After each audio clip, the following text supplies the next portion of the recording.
One agent that's been in contact with the Mets said that communication is already a huge difference from the previous regime. And I believe it because there's the 5 worst moments during the Wilpon era. It's just the shit that the Wilpons would say about their players.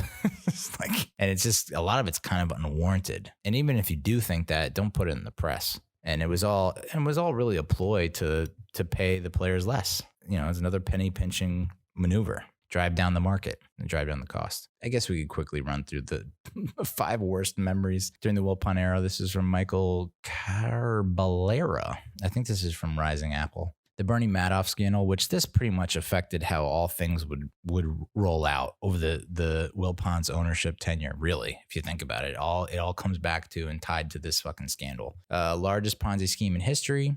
Arrested in 2008, pleaded guilty in 2009. Mets were coming off back-to-back collapses in 2007 and 2008. And in 2012, Fred Wilpon reached a settlement where he had to pay back up to $162 million that he received from Madoff during the scandal. And MLB eventually even gave him the Wilpons a loan, which they definitely, for sure, did not use towards players. In 2011, Fred Wilpon had some harsh criticism on 3 of his players. We talked about this I teased it a little bit before in New York Magazine. The guy who interviewed him, Jeffrey Toobin, is the guy who got fucking canned for masturbating on Zoom. I mean, what a world. So he said this, Wilpon said this about Jose Reyes. He thinks he's going to get Carl Crawford money, who Crawford got a big deal. He said Reyes has had everything wrong with him. He won't get it.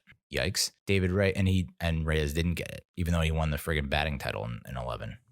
He went to the Blue Jays. So David Wright, he called him a really good kid, a very good player, not a superstar. I mean, and this is 2011.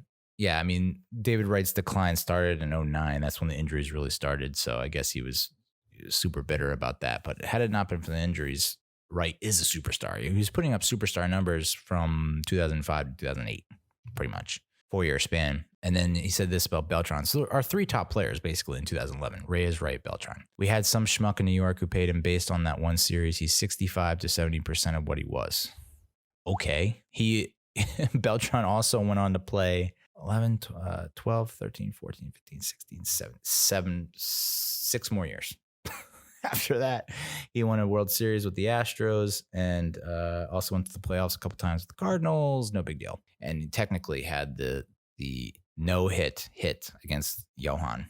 Another worst moment in Wilpon history, they forced an injured Pedro Martinez to pitch against the Marlins in September of 2005 in a fairly meaningless game. And that apparently that lingered on into 2006. Which sucked because we really needed him down the stretch. We had friggin' Ali Perez and John Maine, and our starting pitching was lacking in the 2006 postseason.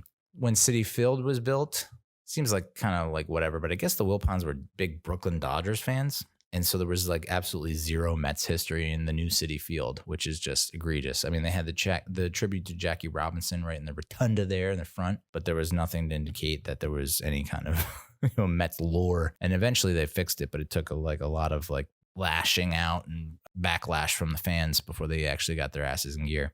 And then the biggest mistake of the Wilpon era, or the worst moment of the Wilpon era, was Bobby Bonilla, the Bobby Bonilla deal. The deal was to defer his last payment for a decade because he was they wanted to buy him out, I guess, and after the 2000 season. So they deferred the last payment for a decade. So it started in 2011, this new restructured deal. The Mets would pay him an annual payment of $1.19 million every July 1st. And so after July of 2035, which we're only 15 years away from, holy shit, Bonilla will have made just under $30 million for a year in which he did not even play in a Mets uniform.